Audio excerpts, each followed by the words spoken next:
Pasundan lahir ketika Tuhan sedang tersenyum. Keindahan Tatar Sunda tergambar dari satu ungkapan tersebut. Sejarah, pariwisata, dan budaya dengan keberagaman dan kekayaannya yang kini menjadi tugas kita untuk tetap lestari.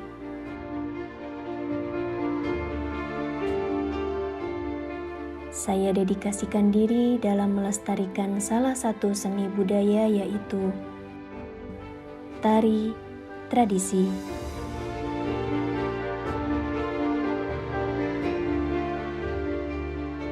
Tari menjadi langkah awal bagi saya untuk mengenal diri, menuntun hingga saat ini, membentuk pribadi dengan semangat untuk terus menciptakan generasi yang peka akan nilai-nilai budaya seni tradisi.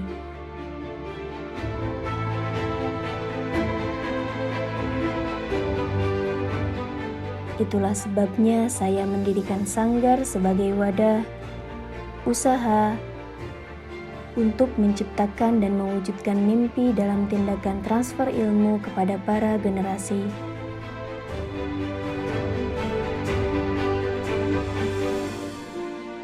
Konsisten pada tari membuat saya semakin percaya bahwa suatu hari nanti generasi muda ini yang akan mengambil alih untuk terus melestarikan tari tradisi di tengah modernisasi.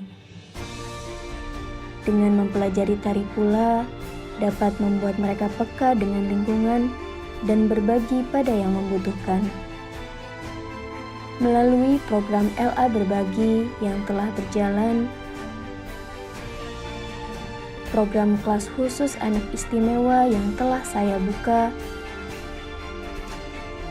juga pelatihan gratis yang bekerja sama dengan Yayasan Bina Swakarya yang akan segera dimulai sebagai pintu kesempatan memberikan kebahagiaan dan menjangkau kebermanfaatan melalui budaya lebih jauh lagi. Semua rasa kasih dan sayang, cinta, terwakilkan dalam semboyan urang Sunda nyaeta silih asa, silih asih, silih asu. Saya Rahayu Cahyaning Tias, 22 tahun, Miss Kultural Jawa Barat tahun 2023. Muda-mudi berbudaya.